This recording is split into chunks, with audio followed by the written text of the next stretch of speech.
Previously on the Skip and Josh Sports Show. That game was more exciting than any of the games in the medal round, in my opinion. So you're telling me your number one game of the year was a middle round game of the World Cup of Hockey? Yes, from a country that's not even a country, a team that's not even a country. I Team can't North even America. believe what I'm hearing. You're listening to the Skip and Josh Sports Show.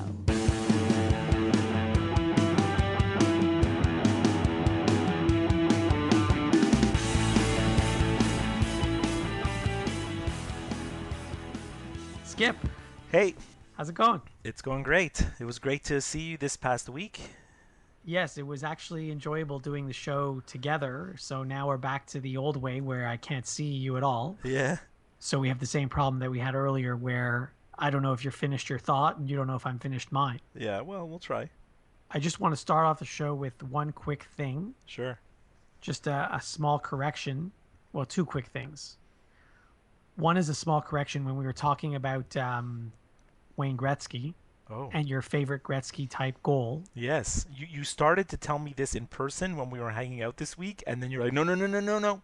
I'm gonna save it. No. You started and then you stopped yourself. You're like, no. I'm not talking about this. You'll have I to need wait. to save all the good material. I was for the dying for actual you to show. tell me what it was, but then. So you had mentioned that we were talking about his stick. Yeah. And you said, how, that he had used the composite stick. But actually, back then, they didn't have composite sticks yet. The reason the stick was shiny and glistening was because it was an aluminum stick. It was those sticks that Oh. have the detachable blade. Yeah, so that's when you right. break the blade, you can just put in a new blade and you keep the same shaft. Right. They're not the sticks that they are like we have now, but they're Right. like a step up from the wood. Correct. So they were the aluminum sticks. So I just wanted to correct that so that, everyone knows that we know what we're talking about. Sometimes. I was going to say some of the time. The other thing I wanted to talk about, which is really old news now, but we didn't have a regular show last week. Remember when we were going over the spreads 2 weeks ago and the Patriots were favored over the Jets by 16 and a half? Yeah. And you said you couldn't do it. There's no way you couldn't Yeah. take the Patriots. And I did. Yeah. And they covered by like A lot. easily. I think they doubled the spread. As I was watching football that afternoon, I was like, I guess they had enough points, like I think they doubled the spread. The spread was 16 and a half. I think they might have doubled it. I don't remember the final score of that goes game. to show, the spreads are supposed to equal things out, but when a team is that good and the other team is that bad, The Patriots just always cover, I think. I think they just always cover. In fact, I wouldn't be surprised if the spread comes out and Belichick shows the whole team in the locker room and he says, okay, so forget about who we're playing. Never mind winning the game. We have to cover the spread. imagine. I wouldn't be surprised, honestly, because that's how he is. That's like a mega violation of a lot of the gambling rules, but yeah, I guess I don't know if he would point I the mean, exact spread, but he's like, we're favored by, and we got to prove that we want to win by that much. Yeah, he probably is that much of a jerk, right? That he's It's public knowledge, so the players know. the players know. And I was having a conversation with someone this week. How sometimes these games come down, not the actual outcome of the game, but the outcome of the spread comes down to the last minute sometimes. Oh, yeah, sometimes it's crazy what happens. You could be like picking against the spread. You could be winning the game, and then in the last minute you lose because of a field goal or something else. And someone said to me, it's almost as if the players know what the spread is. And I said, it's not almost as if they do. They actually do. And I wouldn't be surprised if that gives them some sort of incentive. Do you know what the spread was in the Detroit Green Bay game from last night? No, what was it, 6.5? I don't know. I'm not sure what it was. We should look it up. But they I got can a find that out. touchdown. They got a touchdown. Like I had a feeling as the game was unfolding that the spread was being affected, and all the gamblers were freaking out. And then the other game that was also incredibly affected by the spread was the Giants Redskins, because it was an incredibly close game, and they got a gift at the end also. Well, I have the answer to both yeah. your questions. The Packers were favored by 3.5. Okay, so And they won by 7. They were winning by enough. Okay, They won by 7. but the Giants. if my math is correct. Yes, 31 minus 24 is 7. Yeah. Okay, so they were okay. And then the Giants, actually the Redskins were favored by 7.5. So then it didn't matter. and they lost. I was thinking maybe if the Giants were favored by like 3 or or 4, or I didn't know what it was, but they got that weird fumble return at the end of the game. I don't know if you saw the. No, I didn't see any of the Giants It was game. literally, it's like with no time left on the clock. It's the last play of the game. Speaking of spreads, this past week, you were smart. You didn't make any picks, and the reason you were smart is because when on week 17, when coaches rest their players and teams don't use their regular starters, picking games on week 17 is a crapshoot. It's I mean, like it's a crapshoot every week, but even week 17 is even worse. It's like picking week 1 when you don't know how good teams are, or you're not sure what's what yet. Week 17 is even more of a crapshoot. I went ahead and made picks anyway. I spent exactly 3 seconds on each game. Right. I only got 6 games right, so really bad week for me. I didn't pick because I didn't know how much I was going to watch football this week. The games were so useless, like there was really nothing to root for. And, NFL did the smart move by moving that Detroit Green Bay game to the Sunday night game. And then, of course, the Redskins choked. And then the Packers Lions game didn't have that do or die effect that, that it would have had, which would have made it more exciting. I think it was you that said something smart to me. Oh, finally. They should have, and hindsight's 2020, but they should have put the Redskins game as the Sunday night game because no matter what, if the Green Bay game was early, no matter what happened in the Green Bay game, the Redskins game would have mattered no matter what. Yeah. So that should actually have been the Sunday night game because that game would have mattered regardless of what happened in the Green Bay game, unless Green Bay and Detroit tied, which was very unlikely. So anyway, 2 weeks ago when you did make your picks, and I did also, I only had 7 games right, but you had a good week. You had 9 games. Right. So that was the week that I had the Patriots right, and you had that wrong. So had you picked the Patriots, you would have had 10. All those points, it's just crazy. Anyway, we might as well make our picks for the playoffs now. Playoffs are interesting in that there's no dominant team in the league this year. I mean, some people will say, yeah, it's the Patriots. Some people will point to the Cowboys, but those are not dominant teams by normal standards. Patriots don't have a great dominant defense, and yeah, sure they have Brady, but their offense, I mean, yeah, it's great. They have a great offense, but they're not like this juggernaut. And I mean, the Cowboys still, I think, have a lot to prove to people, and maybe the Raiders would have been, and the fact that there's all these quarterbacks that are injured, so. Yeah, there's no prohibitive favorite, I don't think, to win the Super Bowl. No. It's just interesting how every year the Patriots are there, and they don't just make the playoffs every year. They win their division every year, and they have oftentimes the best record in the conference, if not people the take best it for record in the league. granted. People take Every it for single granted. year, Yeah. even though Brady is crazy old at this point, and like they don't even have any star wide receivers, to speak of. No, usually it's Gronkowski, but he's and not he's even injured, there. Yeah. and yet they just keep rolling. And so, you wouldn't be shocked to see them in the Super Bowl every year. In fact, I think you'd be shocked not to see them. Yeah. You as would much be. as much as I can't stand them. Can't stand them. No. So I don't have the spreads for I've any got of the them, games so in front of me. I'll call them out to you. There's 2 games on Saturday and then 2 games on Sunday. Perfect. There's really one really interesting game. The rest are eh. So Houston, believe it or not, is favored by 3.5 points. That's because they're at home, right? Yes, and because they're playing Oakland, who just stank up the joint without their quarterback. Right. Are they on their third string QB now? I'm not sure what they're going to do. I think that's part of the spread situation. I mean, yeah, they may be on their third string QB. But didn't Fred Savage or Tom Savage get injured this week? He did. So they're back to their Osweiler. billion-dollar quarterback, Osweiler, the $70 million man, whatever he is. So he's useless too. So both teams have useless QBs. So that sort of cancels each other off. Yeah. So, I mean, I think I'm going to take Houston, even though I can't believe I'm saying that, but I think I'm going to take Houston. I think they're going to probably play a more playoff type of game where they're going to run the ball and play defense. And their defense is actually pretty good. So they're favored by I think the 3.5. Raiders just are kind of, when Carr got injured, like psychologically, I think they're done now. Yeah, you're probably right, but I'm going to take Oakland anyway. Okay, 3.5. It's Yeah, risky, I mean, you're going to give me 3.5 points. I'll take them. Yeah. Second game, By the way, it's a 4:35 start, and then the second game's an 8:15 start on Yeah. Saturday. Seattle's favored by 8 against Detroit. Hmm. It's tough. I mean, Seattle is the most dominant home team in the, let's say, the last 5 years. Their home record is incredible, and they play great at home. But I don't know. I just, you know how I feel about Seattle. I don't like them. 8 is a lot of points. 8 is a lot of And points. Detroit has a knack for sticking Coming back around. late. Yeah, so I think I'm gonna. I really like Matthew Stafford. I think Like even he's- yesterday, Detroit lost to Green Bay, but it ended up being a 7-point game, Yeah, they'll even keep though it they were close. getting blown out at one point. Yeah, so I think I would go with Detroit there. I'm gonna go with Detroit also on that one. Yeah, 8's too much. 8's too much. Sunday, well, you think 8's too much? Well, Pittsburgh's favored by 10 against Miami. Oof. There's rumblings that Tannehill could practice this week, but 10. yeah, I'm gonna go with Pittsburgh. me That's it. too. Pittsburgh has a chance to just run up the score like crazy, although you never know.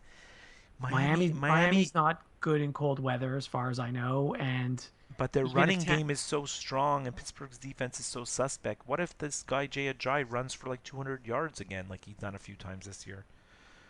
That could just slow the game down and keep it close, you know? But I think, given that, I still will take Pittsburgh. yeah, I think I'm gonna go with Pittsburgh in this one. So that's a 105 start, and then the Yeah. second game's at 4:40, they say. Hmm. Green Bay is favored by 4 against the Giants. So this is kind of by far the best game of the 4, just in terms of the Yes, Green Bay's favored by marquee, 4. You know, marquee. The names of the players. You know, you have Aaron Rodgers, Odell, 2 more storied franchises. Yeah, they're They're favored all- by 4. That's not a lot. It's not a lot, no. I'm taking Green Bay. They're at home. Yeah, They're hot. New York, I think, has been playing over their heads. they have a really great defense, That's fine. but they have no running game, and Eli is completely overrated. And I think if anybody could carve up and eke out enough points, you know, against a really good defense, it's Rodgers, right? Yes. Yeah. Well, I'm going to take Green Bay. So I'm taking 2 home teams and 2 road teams, I think. Is Yeah. that what we decided? Yeah. You're not doing No. the same. No, I'm So on Sunday I've got both home teams, and on Saturday I've got both road teams. That's against the spread, of course. very good.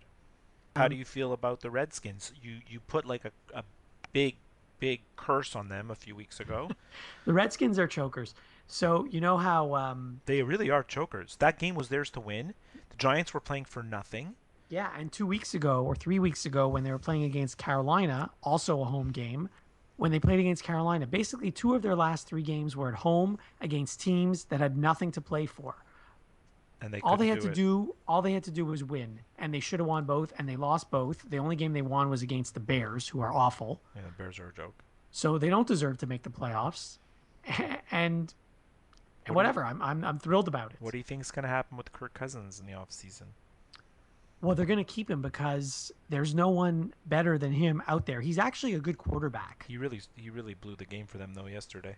Yeah, he wasn't good yesterday, He and he threw wasn't 2 good. really inopportune interceptions. Like those 2 interceptions that he threw. I don't know if you saw the whole game, but I didn't see any of the game, but I both heard about times, it. you know, on drives, especially the second one where they really needed it, and they were both actually. I think if he's a good pocket passer and a fairly good decision maker, but both interceptions were kind of the same thing. As soon as it gets uncomfortable in the pocket and he has to start moving around, that's when he made bad decisions. I didn't see any of it. I heard about it, but he also was brutal in the game against Carolina 3 weeks ago. However, they are going to keep him. They may franchise him. I'm not sure. But the thing is, he is like a top 10 QB in the league, maybe Right. top 15 at worst. Yeah, for sure he is. And- They don't and- have anyone better. And if you get rid of him, whoever you're going to get instead It's not is gonna not be going to better. be as good. So they really have no choice but to keep him. It's funny how they talk about franchising him like it's a bad thing, but I mean, No, listen, if that rule exists, you might as well take advantage of it's it. funny because when that rule began, it was to help the players, right? That's why the rule came in. so that players could get what they deserved. And now the owners kind of use it in their favor, and the players don't like it. So Right. it's kind of like things have reversed about that rule. Players are mad when they get franchised because they feel that they could have got more if they became free agents, or or they want the long-term deal. And usually when they franchise them, it's like a 1-year thing. He's still going to make like 15 to 20 million if they franchise him. So Maybe even more. Yeah, but it'll just be a 1-year thing. that's fine. Yeah. I wouldn't be upset with making that money for 1 year. Me too. So that's, yeah. So the Redskins, you know what? And even if the Redskins made the playoffs, didn't matter who they were going to play in the first round, they were going to lose. Yeah. So they're almost better off. Changing the subject a little bit here, still on NFL. I'm noticing the 4 games this weekend. You were saying that start times and the dates and everything. Yeah. It's interesting. There's only 4 games, and all 4 of them are on 4 different networks. I've never seen that before. I think that's what happens in that wild card weekend because all the networks that carry football during the year want a piece of the action. Of course. Yeah. So often it's like, but again, it goes back to what we've talked about before. Do you really care what network it's on? No, I don't. You know, And I'm sure in Canada, it's going to be on the same network all 4 games. that's so true. So we won't even notice, Yeah, we won't. other than the announcers. Hi there, Skip and Josh will be right back. To get in touch with them, you can send them an email to skipandjoshshow@gmail.com. You can follow them on Twitter @skipandjosh, and you can visit their website at www.skipandjosh.com. And now, back to the show.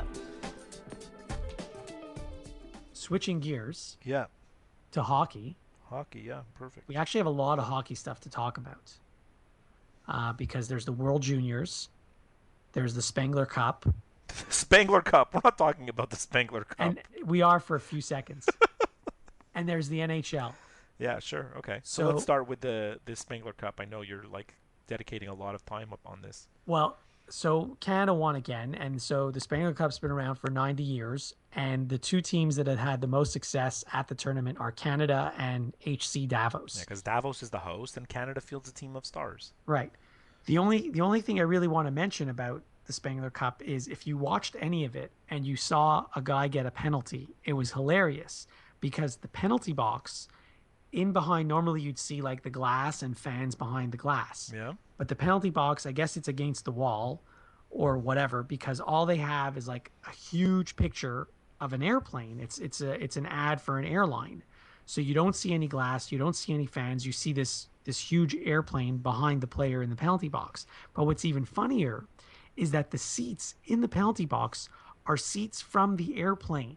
Oh my God. It's That's not like it's not just a bench. That's amazing. I saw it on Facebook or some social media, but I just kind of skimmed it. I didn't really understand what it was, and now when you explained it, I'm like, oh, okay.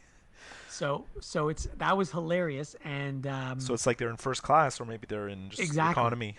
well, Yeah. and there's all this nice leg room in the penalty box. It's hilarious. So that's all I really wanted to mention about the Spengler Cup. Oh, and the music that they play on TSN for the Spengler Cup, it's the worst music ever, and I think they do it intentionally. They know it's bad, but they use it anyway because they've just been using it every year. Oh, it's horrible. Jay and Dan used to have a whole bit making fun of it. Yes, they did. Yeah.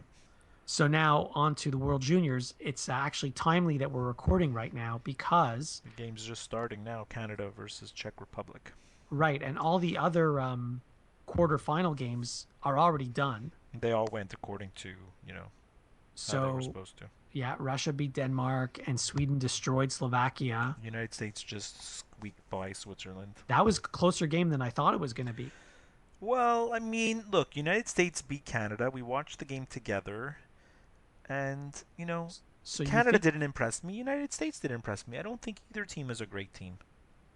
but the Americans have Brian Bellows' son, who wears number 23 in honor of his dad. I know. But is that why they're going to win? I don't know. Yeah. I have no idea. There's no dominant team this year, and Canada I don't love their chances because they don't have any kind of players that are kind of capturing the imagination of the country. Like they don't have any stars really that are like, oh, that you say, oh, that guy, or there's no McDavid, or I mean there's no Max Domi even, or And they also lost their best defenseman to injury now. yeah, Michael Myers.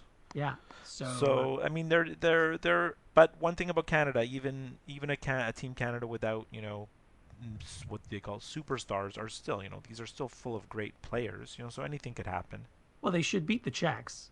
They should, and then they'll have to play Russia on Wednesday. No, I think they'll have to play Sweden. Oh, you're 100% right. They have to play Sweden. Yeah, that's why losing to the States was bad, because now they have to play Sweden next round as opposed to playing Sweden in the final. Yeah. Well, I mean, that's if you think Sweden's stronger than Russia and United States, which I guess they probably are. I think they are. Yeah. Well, I think they're Well, stronger. they have the top player I think in the tournament, Sweden, which is Nylander, right? Yes. Alex Nylander. So I mean, to me, I think he's one of the top players in the tournament. He's a returning player. Plus, was already great last year. He's got he's leading the tournament in points. So Well, there you go. yeah. They have another like Carlson, apparently. He's a young kid. He plays D. They say he's going to be the next Carlson. Who's that? Eriksson Ek. No, that's their captain, I think. The guy I'm talking about is a defenseman. I forget his name. Right. But just so the fans could know, we actually went to a game together. Yes. Sweden versus Finland. Yes. Which was like, people are saying, these guys went to Sweden versus Finland? Well, yeah, we did. Just an afternoon of hockey and with a bunch of friends.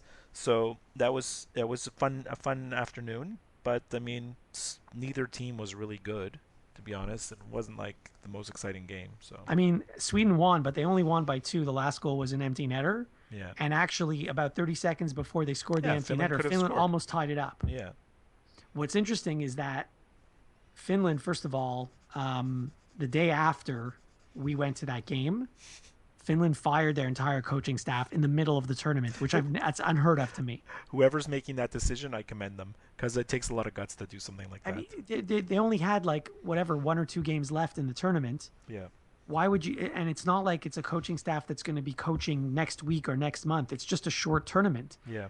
Why bother firing them in the middle of the tournament? In any case, they did, and Finland ended up winning their last game against Switzerland. It didn't matter because they didn't make the medal round. They won today against Latvia too. Yes, they have to beat Latvia again in order to not be relegated to the lower group next year. It would be crazy if they weren't if they were relegated. It would be crazy. Imagine a World Juniors without Finland.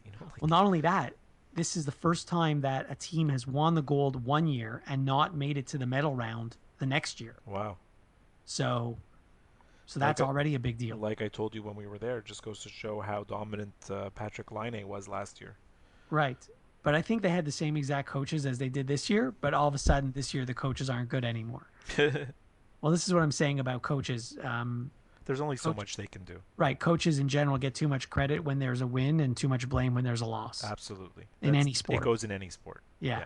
100%. There were a lot of, going back to football, I know we're not talking about football anymore, but there were a lot of head coaches fired today and yesterday and the day before. Oh, yeah. Today's Black Monday. Yeah, although a lot of them happened yesterday already. So, but getting back to hockey, I don't know if you know this because it only happened today, and normally this wouldn't be a big deal, but the Montreal Canadiens gave Al Montoya a 2-year extension. Now, I saw it today. Yeah. the only reason I'm mentioning that is because on the weekend, the New York Islanders placed Yaroslav Halak on waivers. And there are probably some people in Montreal who still think that Halak is a better goalie than Carey Price. There are these sickos, and that's what I will call them, mentally deranged people who call themselves Habs fans, but that secretly want Carey Price to do badly so that they can just go on the radio or go on Twitter or go on social media and say, you see, Halak is better. We should have never gotten rid of him. Like, Well, get I think, over I think, it, I think people. he was an all-star last year. Actually. Yes, And Halak's... he has had a good career since he left Montreal. In fact, he had a good career even when he was with Montreal because There's no debating any of that. But it's how many years ago? They need to get over it.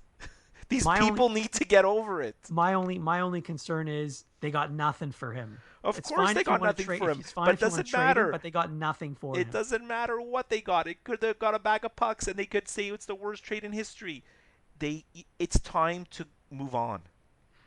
So for those who were excited when Halak got released that the Canadians might re-sign him, Yeah, now I they. think that's part of the reason why they went out and signed Montoya I to a told 2-year you. I extension. told you. And what did I tell you when you were here? I said if this current regime were to bring back Yaroslav Halak, all it would have proved to me is that they do not know how to read the temperature, so to speak, of the fan base. And so I think that's why they Yeah. signed Montoya So to, signing Montoya actually kind of it, restored my faith a little bit in the organization, because it was like saying, yeah, we understand what's going on and we need to like just put this Halak business behind us. by the way, speaking of goaltenders in the Montreal Canadiens organization and going back to the Spengler Cup, the starting goalie for Team Canada in that tournament, he won every game that he played in, was Zach Fucali, Yeah. who I didn't even know that he was eligible to play in the Spengler Cup. Well, the Spengler Cup, well, like we did some research on it because you were asking me about this, and it's basically just random Canadian players that are not in the NHL or even in the AHLs. So So Vucali plays in the East Coast Hockey yeah, League. they signed another goalie this year, the Habs, Lindgren, Hmm. and there was a lot of controversy during the training camp, and then at one point they were just like, hey, Fucali's third on the depth chart, so there's no room for him in Hamilton.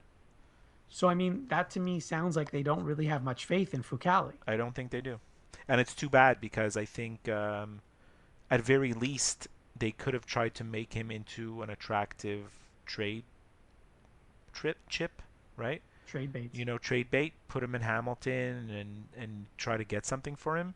But being in the CHL, I mean, I don't know. They're not going to get anything for him. Well, maybe his performance in the Spengler Cup will increase his value, his Well, trade it's not value. going to hurt, but I mean, he's still, you know, he's not. I don't think he's. I don't think many teams regard him as a big prospect anymore. Mm. The Habs' next game is against Nashville, which normally would have been a huge game, and it still is. Yeah. It is at least for Shea Weber because he's going back to Nashville. But unfortunately, PK Subban's injured and won't be playing. I know. I felt bad for PK. I don't know how long he's going to be injured. It sounds like it's pretty serious. Anytime there's like a back surgery, it's not just a little thing, right? Because other injuries heal, right? Knee injuries heal, they get better. Any kind of, other injuries, you can just sit out and rest them, whatever. But the back surgery, that's like you don't come back right away from that, and you don't always come back the same, and it's sometimes something that lingers on with you for a while, even after surgery. Yeah, it doesn't sound good at all, especially when asked, the Predators staff were very tight-lipped about the whole thing. Yeah. They didn't want to say much about it. So that doesn't sound good to me. It almost sounds like Carey Price's injury last year, when anytime Bergevin was asked a question about it, they'd always like skate around and not give a straight answer. Right. And then Price ended up missing the whole season. So I mean, I hope Subban's back soon. I certainly hope he's back in time for the next Canadiens Predators game. That one's going to be in March, I think, in Montreal. Yeah, that's huge. So I'm sure there are a lot of fans that are looking forward to seeing him in that game. I mean, it sounds like it could linger for a while. Check out the Skip and Josh Sports Show on Twitter.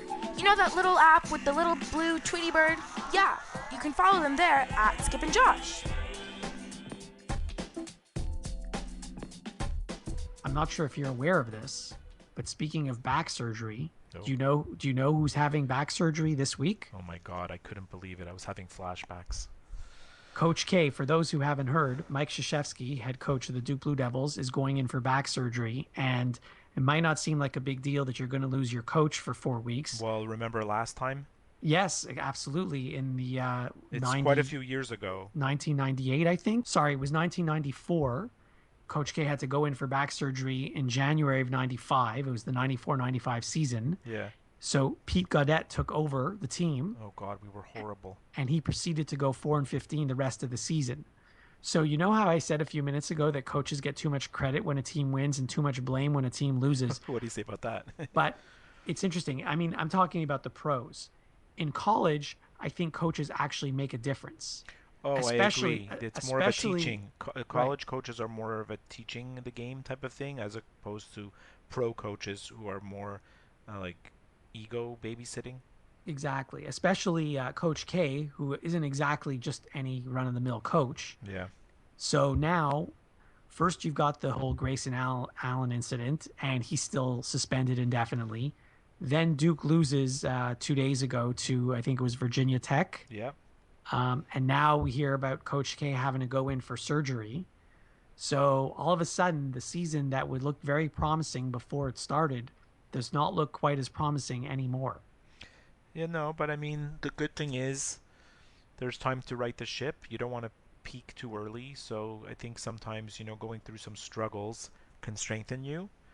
But yeah, certainly it's not looking great. I mean, losing the first game without Allen is like I thought that they could do without Allen, to be honest. I thought they would still be fine without him because he's great, don't get me wrong, but they're loaded with talent, right? So it's not like they don't have anyone that can play minutes, but I don't know. Coach K, I just keep thinking about that last time, and oh my God, we were so bad when he wasn't there. Yeah, I really hope it's not a repeat of that. If they're saying 4 weeks, I hope it is only 4 weeks.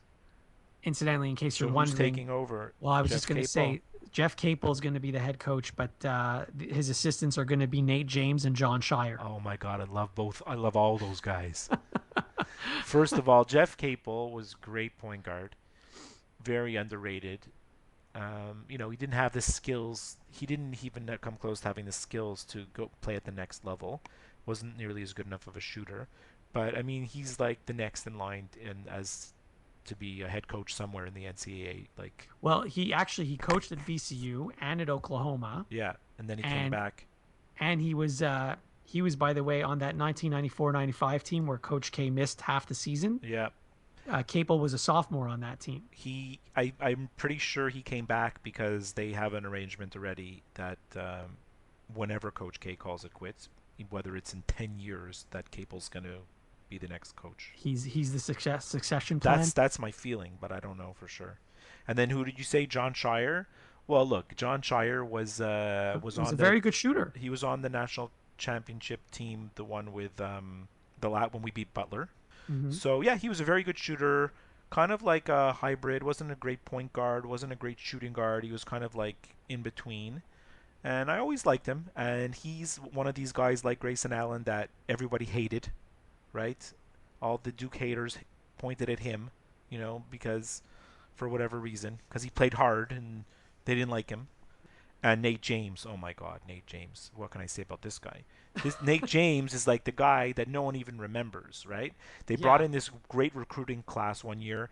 Battier, I forget all the guys, but it was Battier, Carawell. Maggette was there. Like that year, I they think. brought in all these guys one year. It was a huge recruiting class. No, it was after Maggette, I think. And Will Avery was on that team, Yeah. I think. And Nate James was one of those guys, and he was such an incredible high school player. The guy had so much skills, and he just each year his role got lessened at each year as he went along in his Duke career. But whenever he would come in, he always managed to, like, whenever he would come into a game, he would always make a play, make a shot. I always had so much faith whenever Nate James was coming in.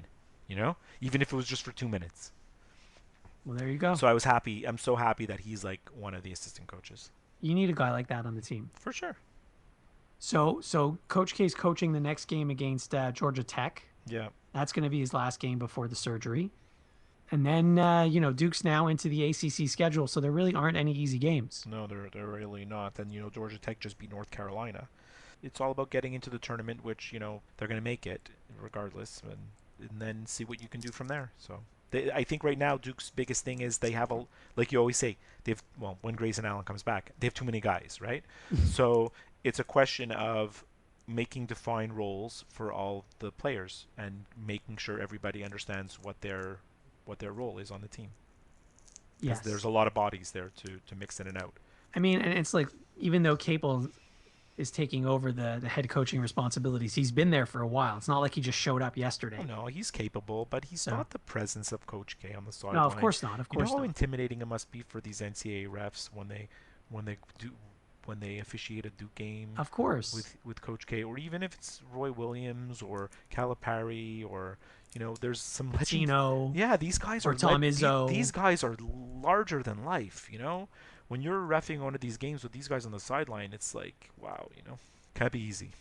They command a lot of respect, and I'm sure they get their share of calls their way. You're getting me, boy! Are you bugging me, man? I'm gonna nail.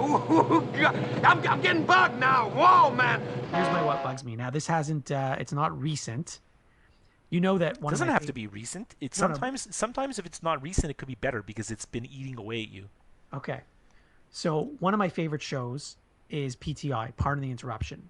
In fact, I always say the best thing about TSN is that they show PTI. It's so true.